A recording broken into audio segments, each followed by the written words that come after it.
सभी बालकों और बालिकाओं को मेरा प्यार भरा नमस्कार। आज हम लोग वैद्युत द्विध्रुव के कारण किसी भी बिंदु पर विभव ज्ञात करेंगे। इसके पहले के लेक्चर में हमने वैद्युत द्विध्रुव के कारण अक्षीय और निरक्षीय स्थिति में विद्युत विभव ज्ञात की थी। तो चलिए आज बात करते हैं किसी भी बिंदु पर विभव की, एनी पोजीशन, एनी पॉइंट।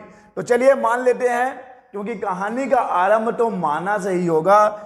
चलिए मान लेते हैं कि हमारे पास एक वैद्युत द्विध्रुव है। ये रहा बच्चा वैद्युत द्विध्रुव, ये है एक वैद्युत द्विध्रुव, जरा ध्यान दीजिएगा। चलिए मान लेते हैं कि हमारे पास एक वैद्युत द्विध्रुव है जिसका नाम है ए बी। इस वैद्युत द्विध्रुव का नाम है ए बी ना, और ये किससे मिलकर बना है? ये प्लस क्यू और माइनस क्यू आवेशों से मिलकर बना है। ओके ओके, तो क्या है हमारे पास ए बी एक वैद्युत द्विध्रुव है जो प्लस क्यू और माइनस क्यू आवेशों से मिलकर बना है। इसकी लंबाई 2L है। यहां पर किसी मजबूरीवश मैं यहां पर लंबाई को नहीं दिखा रहा हूं, उनकी भी कुछ मजबूरियां रही होंगी, यूं ही कोई बेवफा नहीं होता, तो मैं भी कुछ मजबूरीवश यहां पर इस लंबाई को नहीं दिखा रहा हूं। आने वाले वक्त में, अभी कुछ देर में आपको समझ में आ जाएगा कि यहां पर मैं लंबाई क्यों नहीं दिखा रहा हूं। अब दिखा सकते हैं थोड़ा नीचे में, यहां पर हमें कुछ कारनामे दिखाने होंगे, इसलिए मैं लंबाई नहीं दिखा रहा हूं। तो चलिए, अब इसका मध्य बिंदु भी होगा बच्चा। तो मान लेते हैं कि इसका मध्य बिंदु ये रहा ओ इज द मध्य बिंदु, मिड पॉइंट। ए बी वैद्युत द्विध्रुव का मध्य बिंदु, सेंटर क्या है? ओ है। और अब आपका बिंदु P, और आप जानते हैं बिंदु P क्या है? बिंदु P वही बिंदु है जिस पर आपको विद्युत विभव ज्ञात करना है इस ए बी वैद्युत द्विध्रुव के कारण। लेकिन अगर बिंदु P इस वाले लाइन में होता है तो ये कौन सी स्थिति हो जाएगी? अक्षीय स्थिति हो जाएगी, ये एक्सियल पोजीशन हो जाएगा। और अगर आपका बिंदु P इस इक्वेटोरियल लाइन पे है, इस लंबाधक पे है, तो ये निरक्षीय स्थिति हो जाएगी। और अब इन दोनों को छोड़कर बिंदु कहीं भी हो, यहां वहां जहां कहां, मत पूछो कहां कहां, तो ये कौन सा पोजीशन हो जाएगा? ये हो जाएगा एनी पोजीशन, यानी कि किसी भी बिंदु पर विभव, यानी किसी भी बिंदु की बात होगी। तो हम लोगों को ऐसा ही एक बिंदु P लेना है जो ना तो अक्षीय पे है ना निरक्षीय पे है, कहीं भी है। तो कहीं भी ले लो, चलो मैं ये ले लिया बिंदु P, ये बिंदु P ले लिया मैं। ये हो बिंदु P जिस पर हमें इस वैद्युत द्विध्रुव के कारण विभव ज्ञात करना है। ओके, कितने दूरी पर है? दूरी कितनी है? देखो, दूरी कितनी भी हो, प्यार है तो प्यार कम नहीं होगा दूरी कितनी भी हो, विभव आपको ज्ञात करनी है। तो ये रहा आपका बिंदु P जिसकी दूरी हम R ले लेते हैं, हमेशा से वही लेते आए हैं। तो इसकी दूरी है स्मॉल r, लेकिन कहां पर है? अब देखिए, यहां पर आप पोलर कोऑर्डिनेट सिस्टम यूज करेंगे।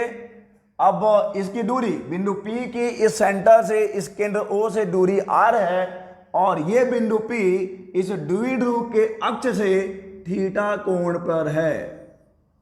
ओके, जैसे कि आप x y z से पोजीशन बताते हैं ना बच्चा, ये कार्टेशियन कोऑर्डिनेट सिस्टम है, वैसे ही पोलर कोऑर्डिनेट सिस्टम भी होता है जिसमें आप दूरी और एक एंगल से किसी भी पॉइंट का पोजीशन बता सकते हो। लेकिन ये किसी प्लेन के लिए है, ये 3 डायमेंशनल में आप किसी पॉइंट का पोजीशन इस कोऑर्डिनेट से नहीं बता सकते। ये है प्लेन पोलर कोऑर्डिनेट्स, इसे आप पढ़ेंगे शायद मैथ्स में। तो प्लेन पोलर कोऑर्डिनेट्स। तो चलिए अभी आपके पास क्या है, थोड़ा सा रिपीट करते हैं। हम शायद भटक गए हैं, भटके नहीं हैं, क्योंकि हम तो बस किसी की आंखों में भटकते हैं, वहां से निकल भी आते हैं। ओके तो चलो, क्या है हमारे पास ए बी एक वैद्युत द्विध्रुव है, प्लस क्यू माइनस क्यू आवेशों से मिलकर बना है। इसका केंद्र O है, इसकी लंबाई 2L है, जो किसी मजबूरी से मैंने नहीं दिखाई है। ओके, और अब इसके केंद्र O से r दूरी पर एक बिंदु P है जहां पर हमें विद्युत विभव ज्ञात करना है, और इस P का कोऑर्डिनेट क्या है, r एंड थीटा, यानी r दूरी पर है और इस द्विध्रुव के अक्ष से थीटा कोण पर है। अगर मैं आपको बता दूं कि बिंदु P r दूरी पर है तो आप किधर जाओगे, इधर जा सकते हो, इधर जा सकते हो, कहीं भी जा सकते हो आप, लेकिन अब मैं बोल दिया हूं कि बच्चा थीटा कोण पर जाइए आप। कितने कोण पर, r दूरी पर, और इस द्विध्रुव के अक्ष से थीटा कोण पर जाइए, तब आप उस बिंदु P पर पहुंच जाएंगे। तो अब हमें इस बिंदु P पर विभव ज्ञात करना है, जो कि बड़ी बात नहीं है, जो कि बड़ी बात नहीं है। चलिए तो फिर इसको यहां से मिला दीजिए, मिला दीजिए, और फिर इसको यहां से मिला दीजिए। इस खेल के हम पुराने खिलाड़ी हैं यार, आप भी हो, आप भी अब एक निपुण खिलाड़ी बन चुके हो। ओके, इसका कलर चेंज करना था ना, यही ले लेते हैं। नहीं नहीं नहीं, ये कहाँ से आ गया, ये नहीं, ये नहीं, सॉरी सॉरी सॉरी, ये नहीं, इसको डिलीट करो, इसकी बात हो रही है, इसका कलर चेंज करिए, ये ले लीजिए, या इसको ले लो, चलो ठीक है। ओके, तो अब देखिए यहाँ पर प्लस क्यू आवेश है, यहाँ पर माइनस क्यू आवेश है। तो जैसा कि हम हमेशा करते हैं, पहले इस प्लस क्यू आवेश का विभव निकाल लीजिए, फिर इस माइनस क्यू आवेश का विभव निकाल लीजिए। चलिए निकालिए, निकालिए ना, चलिए। ओहो हो, इसको तो मैं खिसका रहा हूं ना, अरे क्यों नहीं खिसक रहा भाई। ओके चलिए, तो पहले हम लोग क्या करेंगे, इस प्लस क्यू आवेश का विभव निकालेंगे बिंदु P पर, फिर माइनस क्यू आवेश का विभव निकालेंगे बिंदु P पर। तो चलिए आगे बढ़ेंगे। बिंदु P पर प्लस क्यू आवेश, प्लस क्यू आवेश के कारण विभव, विभव, प्लस क्यू एक बिंदु आवेश है, और बिंदु आवेश के कारण आप विभव जानते हैं, इसका नाम आप V1 दे दीजिए, 1/4 पाई एप्सिलॉन नॉट। आवेश है Q, दूरी कितनी है, दूरी AP है, दूरी है AP। तो ये बिंदु P पर प्लस क्यू आवेश के कारण विभव आ गया। अब आप क्या करेंगे, बिंदु P पर माइनस क्यू आवेश के कारण विभव, माइनस क्यू आवेश के कारण विभव, विभव, विभव। ओके, ये बिंदु P इसकी परछाई में कहीं आ गया है, इसको मैं थोड़ा सा ना सेटलमेंट करता हूं इसका, रुकिए, इसका सेटलमेंट यहां पे कर देता हूं एकदम नजदीक। ओके, तो अब माइनस क्यू आवेश के कारण विभव निकालिए। कैसे निकालेंगे, इसको नाम V2 दे दो, 1/4 पाई एप्सिलॉन नॉट, आवेश है माइनस क्यू, डिवाइडेड बाई कितना, डिवाइडेड बाई ये जो दूरी है, दूरी कितनी है, दूरी BP है, दूरी BP है। तो अब आपके पास बिंदु P पर दो विभव है, एक V1 है और एक V2 है। कुल विभव निकाल लीजिए, कुल विभव, कितना आसान है ना। बिंदु P पर कुल विभव क्या करना है आपको, V निकालना है, V1 प्लस V2 कर लीजिए, ये तो आप बचपन से करते आए हैं। V is equal to V1 plus V2 कितना हो जाएगा, V is equal to 1/4 pi epsilon not Q divided by AP, minus ये जो माइनस है उसको ले आइए सामने, 1/4 pi epsilon not Q upon BP। इसको मैं दे रहा हूं समीकरण नंबर 1। तो क्या ये कहानी यहीं पर खत्म हो गई, क्या ये कहानी यहीं पर खत्म हो गई क्या, नहीं, क्योंकि आपको AP की वैल्यू पता नहीं है, आपको BP की वैल्यू पता नहीं है, आपको AP का मान चाहिए, आपको BP का मान चाहिए, और यही इस डेरिवेशन का मुश्किल भाग है। लेकिन मुश्किलें कब ठहरी, जब वो चट्टानी इरादा, मुश्किलें कब ठहरी, जब वो चट्टानी इरादा खुद से ही कर रखा है ऊंचाइयों का वादा। अरे पा ही लेंगे मंजिल, आखिर राहों की मोहताज नहीं, पा ही लेंगे मंजिल, आखिर राहों की मोहताज नहीं, साथ हो उम्मीदों का तो कल होगा वही जो आज नहीं। तो अरे यार AP और BP हमारे लिए कोई मुश्किल नहीं है, हमको AP और BP चाहिए, लेकिन त्रिगुणम लगाना पड़ेगा, तिगड़म यानी कि गोटी करना पड़ेगा। देखो कैसे करेंगे, डायग्राम का ही खेल है। चलो फिर डायग्राम बनाते हैं। आप वीडियो फॉरवर्ड करके उस डायग्राम पे आ सकते हैं, लेकिन मैं डायग्राम बना रहा हूं, ठीक है। चलिए मैं डायग्राम फिर से बना रहा हूं, क्योंकि पूरा खेल डायग्राम का है। ये रहा, यही हमारा वेडो। ये ए है, इतना मोटा नहीं लिखो। ये ए है, ये बी है, ये बिंदु ए है, ये बिंदु बी है। यहां पे प्लस क्यू है, यहां पे माइनस क्यू है। इसका सेंटर इधर कहीं है, दिस सेंटर इज ओ। और इस सेंटर से कितने दूरी पे बच्चा, इस सेंटर से आल दूरी पे और थीटा कोण पे, इस सेंटर से आल दूरी पर और कितने एंगल पे, स्मॉल आल दूरी पर और थीटा कोण पर एक बिंदु P है। यहीं पर विभव ज्ञात करना था। यह सब कहानी आपने पहले ही कर ली है। अब आपको बस करना क्या है, आपका पूरा का पूरा मेहनत है इस AP को निकालने के लिए और इस BP को निकालने के लिए। पूरा का पूरा मेहनत बस यही है, AP को निकालिए और फिर इस BP को निकालिए, कहानी खत्म। Check and mate. तो देखो क्या करना है, तिगड़म लगाना है। मैंने बोला था कुछ ना कुछ तो गोटी करना पड़ेगा। तो पहला मैं गोटी ये कर रहा हूं कि इस बिंदु A से इस OP पे लंब खींच रहा हूं। देखिए, ओके, इस A से, ये जो बिंदु A है, वहां से इस OP पे लंब खींचिए। लंब का कलर आपको लाल देखने को मिल रहा है, ओके। और वही काम आप B से भी करिए, वही काम आप B से भी करिए। थोड़ा सा इसको आगे बढ़ा लो, थोड़ा सा इसको आप आगे बढ़ा लीजिए। ये आपने इसको आगे बढ़ा लिया। और अब क्या करना है, वही काम आपको B से भी करना है। यहां से भी आप लंब खींच लीजिए, खींच दीजिए लंब। ये रहा लंब, तो इसको भी अपन लाल ही ले लेते हैं। तो सबसे पहले क्या करना है बच्चा, पहला कदम, पहला ठोस कदम आप क्या उठाओगे। पहला ठोस कदम ये है कि बिंदु A से OP पर लंब डाला, OP पर लंब डाला, ओके। और इसका नाम AM ले लो, नाम तो देना पड़ेगा ना। लंब AM डाला, ओके, AM डाला। बिंदु A से, इस बिंदु A से इस OP पर आपने लंब खींच दिया है, यानी ये 90 होगा। लंब डाला यानी वो 90 होगा, इधर वाला भी 90 ही होगा। तो बिंदु A से OP पर लंब डाला, AM लंब डाला, ओके। तो अब देखिए यहां पर अब आपकी समझदारी थोड़ी काम आती है। जब देखिए, पहले मैं समझा दूं, पहले मैं लिख रहा हूं, फिर उस चीज को समझाऊंगा कि वैसा मैंने क्यों लिखा है। मुझे निकालना क्या है, मुझे AP चाहिए। मुझे क्या चाहिए, मुझे AP चाहिए।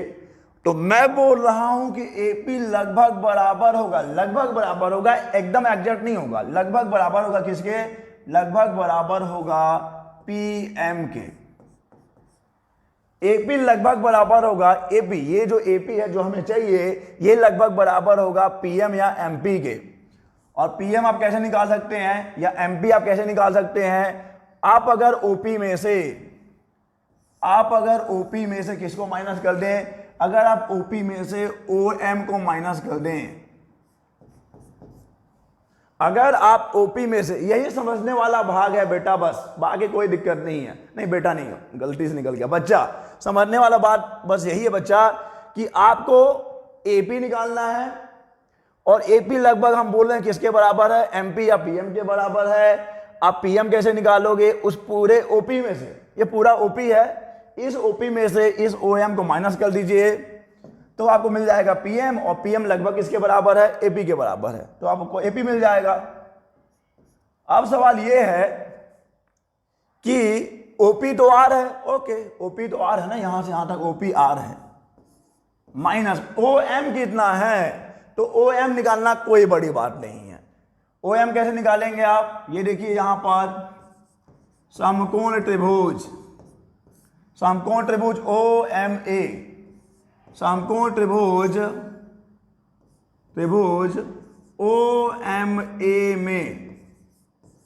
OMA में ये थीटा है, ये 90 है, 90 के सामने ये क्या हो जाएगा, ये कर्ण हो जाएगा, थीटा के सामने ये लंब हो जाएगा। मुझे ये चाहिए, OM चाहिए, और OM क्या है, आधार है। तो आधार की बात जब भी होगी आप क्या लगाओगे, आप cos थीटा लगाओगे।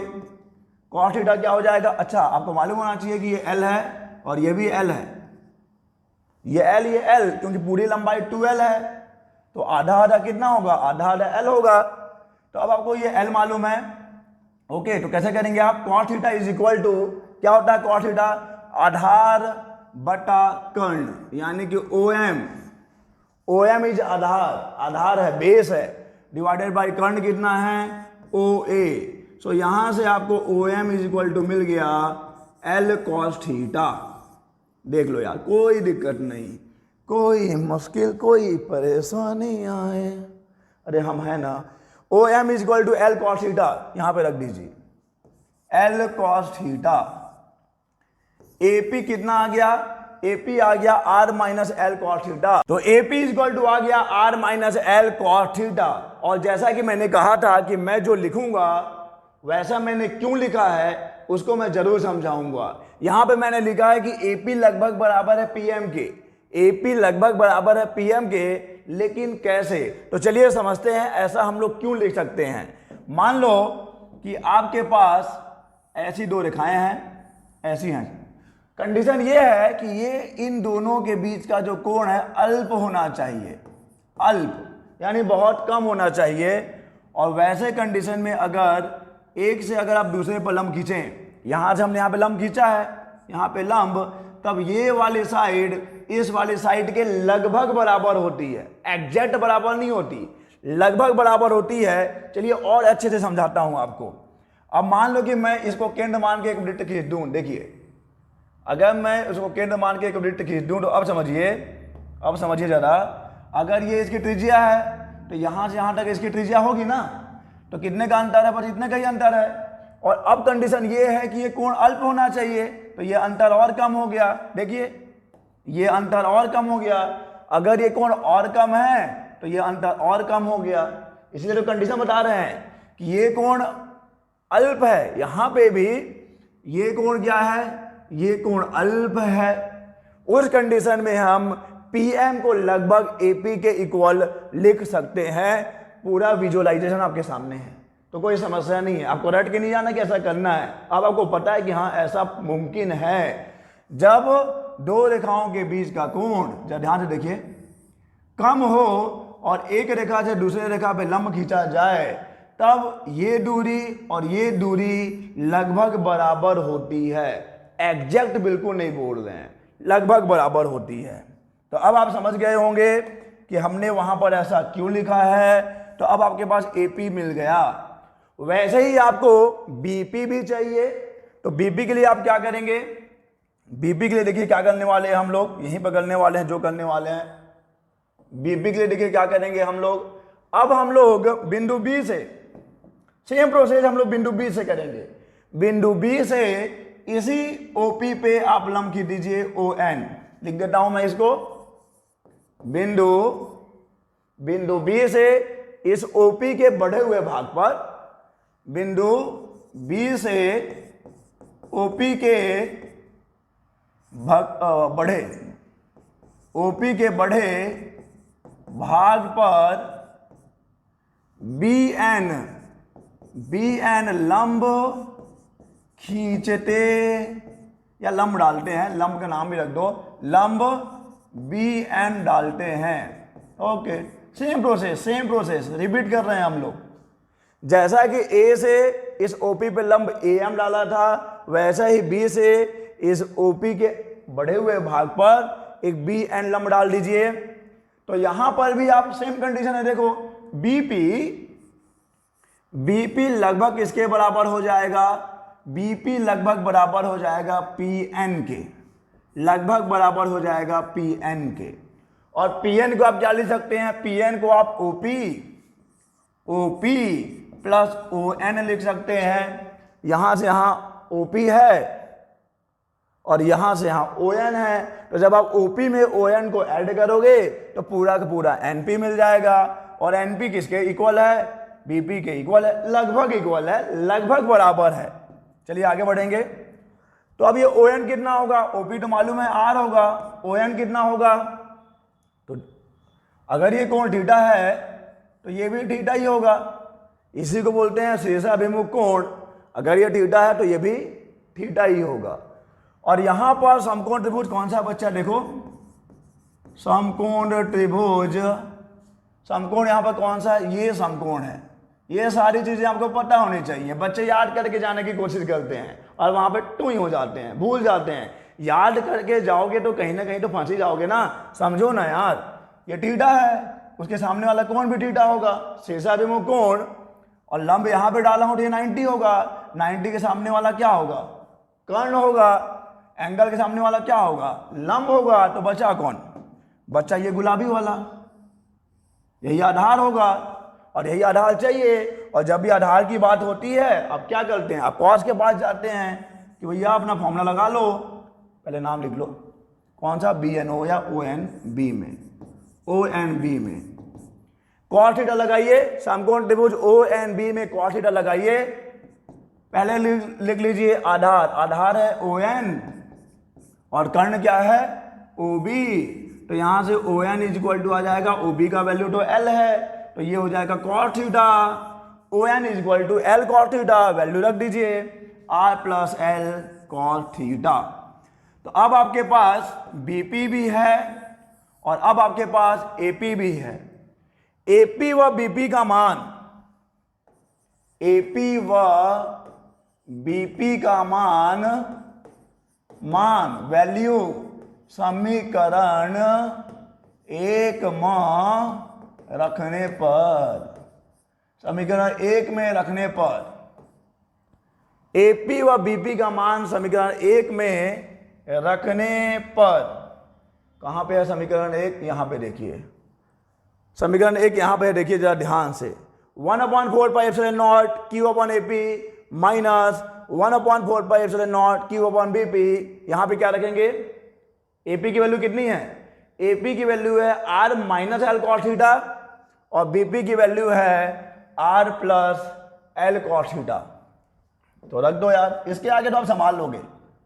V is equal to 1/4 pi epsilon not Q upon R minus L cos theta. मैंने यहां पर A की वैल्यू रख दी, okay. 1/4 pi epsilon not Q upon BP R plus L cos theta, value रख दी। कोई मुश्किल है क्या? अरे मुश्किल अगर आ जाए तो डल जाने से क्या होगा? जीने की तरकीबें निकालो, मल जाने से क्या होगा? किसी गालिब ने कहा होगा, देखो अब मालूम नहीं होता ना तो लोग ये बोल देते हैं गालिब ने कहा होगा ठीक है, गालिब ने अपना नाम बनाया भाई। शायरी इज इक्वल टू, मतलब शायरी का पर्याय है गालिब, कुछ भी नहीं तो गालिब ने कहा है ऐसा नाम बनाइए जिंदगी में, आप ऐसा मुकाम हासिल करिए। V की वैल्यू यहां से जो जो कॉमन है बाहर निकाल लो। Q कॉमन है, 4 पाई कॉमन है, एप्सिलॉन नॉट कॉमन है, 1/R minus L cos theta minus 1/R plus L cos theta. Okay, चलो चलो चलो चलो चलो चलो चलो, इसके आगे तो आप आराम से करोगे, मुझे मालूम है। ओके चलिए, so V is equal to Q upon 4 pi epsilon nought. कुछ नहीं कर सकते, इसको इधर ले जा सकते हैं, उसको इधर ले जा सकते हैं, तो R plus L cos theta, याद रखिएगा माइनस है तो माइनस R हो जाएगा, माइनस माइनस प्लस हो जाएगा, L cos थीटा हो जाएगा, divided by R minus L cos theta है और ये R plus L cos theta है। Okay okay, R plus L cos theta minus R plus L cos theta, R minus L cos theta, R plus L cos theta. चलिए देखते हैं क्या होगा। कुछ गड़बड़ तो नहीं हो रहा है, देख लो। R plus L cos theta इधर को गया, ये माइनस R हो गया। ओके, तो ये और ये कहानी खत्म, R का काम तमाम हो गया। L cos theta plus L cos theta कितना हो जाएगा? Q upon 4 pi epsilon nought L plus L, यानी कि दोनों को जोड़े दो, 2L cos theta divided by a minus b, a plus b, तो क्या हो जाएगा ये r square minus l square cos square theta. Okay, और अब जैसा कि हम हमेशा करते हैं, हम हमेशा क्या करते हैं, इन दोनों को साथ लेके आते हैं, क्योंकि हमको मालूम है इन दोनों की जोड़ी अच्छी है, इन दोनों की जोड़ी अच्छी है ना, और जोड़ी तो ऊपर वाला बनाता है यार तो इन दोनों की जोड़ी बनी हुई है, तो क्या करेंगे आप Q इंटू 12 करेंगे, तो Q इंटू 12 करेंगे तो P हो जाएगा P cot theta divided by r square minus l square cos square theta. और ऐसा क्यों है तो मैं नीचे लिख देता हूं, चूंकि ये जोड़ी ऊपर वाले ने बनाई है, रब ने बना दी जोड़ी। Q into 12, P equal to Q into 12, तो ये Q और ये 12 इंटू हो गए P बन गया, तो P वहां पे आ गया 1/4 pi epsilon nought P cot theta divided by r square minus l square cos square theta. ये आ गया ना। ये है किसी भी बिंदु पर विभव, वैद्युत द्विध्रुव के कारण किसी भी बिंदु पर विभव। कंडीशन लगा देते हैं। कंडीशन क्या, अगर मैं कहूं, मैं नहीं कहूंगा, अगर कंडीशन ये है कि बिंदु ज्यादा दूरी पे है as compare to the length of the dipole, वैद्युत द्विध्रुव की जो लंबाई है उससे कहीं ज्यादा दूरी पर बिंदु P है, तो R बहुत ज्यादा बड़ा है L से, या L बहुत छोटा है R से, तो क्या करेंगे, यदि लिखो यार, यदि मैं कहूं, तो आप क्या करेंगे, L की उपेक्षा करने पर, L की उपेक्षा करने पर, L की उपेक्षा करने पर नगण्य मान लेंगे ना उसको, तो क्या होगा, V is equal to 1/4 pi epsilon nought. ऊपर क्या है, ऊपर पंखा चलता है, नीचे बेबी सोता है, यही लोरी सुन के मुझे सुनाया गया था P cos theta divided by r square minus L है तो जीरो ही हो गया, जीरो के साथ जो भी रहा सब जीरो ही होगा, वो तो है ना कहानी। देखो यहाँ पे L जीरो हो गया तो कॉस स्क्वायर भी उसके साथ निपट गया, हम तो डूबेंगे सनम, तुमको भी लेके डूबेंगे। तो क्या आ गया, V is equal to 1/4 pi epsilon nought P cos theta upon r square. ये है किसी भी बिंदु पर विद्युत विभव छोटे द्विध्रुव के लिए, जहां पे कंडीशन क्या है, R बहुत बड़ा है L से। और अब जरा आप दिमाग लगाइए, हमने ये एक डेरिवेशन, एक फॉर्मूला डिराइव कर लिया जो किसी भी बिंदु पर विद्युत विभव देता है किसी वैद्युत द्विध्रुव के कारण। तो ये किसी भी बिंदु के लिए है, तो ये अगर किसी भी बिंदु के लिए है, तो अगर ये एक वैद्युत द्विध्रुव है, तो अगर मेरा बिंदु यहां पे भी होगा तो उसके लिए सटीक आंसर आना चाहिए, अगर मेरा बिंदु यहां पर भी होगा तो उसके लिए भी सटीक आंसर देना चाहिए, है ना। अगर मैं, देखो ये हमने फॉर्मूला डिराइव किया कि किसी भी बिंदु के लिए विद्युत विभव है, तो मेरा मान लो मेरा बिंदु यहां पे हो गया या मेरा बिंदु यहां पे हो गया, अगर यहां पे हो गया तो आप उसको अक्षीय नाम दे देते हो, अगर यहां पे हो गया तो आप इसको निरक्षीय नाम दे देते हो। तो अब हम देखेंगे कि क्या अगर मैं यहां पे कंडीशन लगाऊं तो मुझे अक्षीय का फॉर्मूला मिलता है कि नहीं मिलता है, अगर मैं निरक्षीय का कंडीशन लगाऊं तो मुझे निरक्षीय का फॉर्मूला मिलता है कि नहीं मिलता है। तो अब लगाएंगे हम लोग स्पेशल केस, ठीक है, स्पेशल केस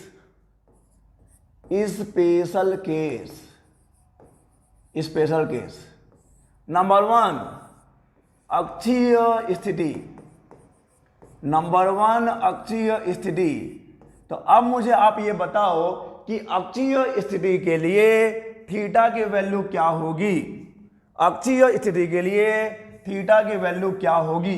नहीं समझ रहे हैं, शायद आप नहीं समझ रहे हैं, समझिए। ये मेरा वैद्युत द्विध्रुव है, किसी भी स्थिति की बात करें तो ये कहीं भी हो सकता है, ये एंगल थीटा है, ये दूरी तो कहीं भी जा सकता है, ये दूरी तो 2 किलोमीटर 4 किलोमीटर कुछ भी हो सकता है। हालांकि हम वैद्युत द्विध्रुव की बात कर रहे हैं तो उतना नहीं जाएंगे, फ्लो में ज्यादा आगे भी नहीं निकल जाना है। तो दूरी r कुछ भी हो सकता है। थीटा की वैल्यू अगर हम लोग बात करें अक्षीय स्थिति के लिए, तो अक्षीय स्थिति के लिए थीटा कितना होगा, इस बिंदु को घूम के कहाँ आना पड़ेगा, इस अक्ष पे आना पड़ेगा, और जब ये बिंदु अक्ष पे होगा तो थीटा कितना हो जाएगा बच्चा, थीटा 0 हो जाएगा। तो अक्षीय स्थिति के लिए